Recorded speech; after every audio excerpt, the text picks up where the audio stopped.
এতটুকু অন্তত জানতে পারলাম যে এই জায়গায় চঞ্চলা শিওর আছে, কিন্তু চঞ্চলা এই জায়গায় আইলো কই থিকা আর ও কি চাইতাছে এইটাই এখন আমাকে জানতে হইব।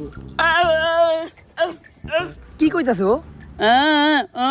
এইটাই কইতাছে। এই গ্রামের একটা মুরব্বী উজার লগে কথা কইতে হইব, উনি এই বিষয়ে কিছু জানতে পারে। এই যে ইনি হইলো এই গ্রামের সবচেয়ে বৃদ্ধ উজা।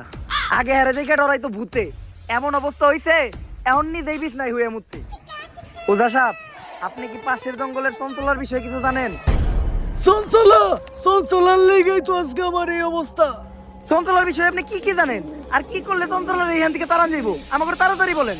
চঞ্চলার বাচ্চা হইতো না, তাই চঞ্চলার জামাই চঞ্চলারে রাইখা আর একটা কচি মায়ের বিয়ে করছিল। তাই এই ধাক্কা সহ্য করতে না পাইরা চঞ্চলা ওই জঙ্গলেরই একটা গাছের মধ্যে ফাঁসি দিয়ে আত্মহত্যা করছিল। তাইলে যারা খালি ছবি তুলতেছে বা ভিডিও করতেছে, চঞ্চলা খালি তা করেই মারতেছে কে? ওইটা তুই আমার কসকে চঞ্চলারে যে আইছি কাকা। এখন চঞ্চলারে তাড়ানোর কি কোনো উপায় নাই? উপায় একটা আছে, এই নে, এইটা হইলো আমার মন্ত্র পড়া মুখ। এইটা চঞ্চলারে খাওয়াইলে চঞ্চলার আত্মা মুক্ত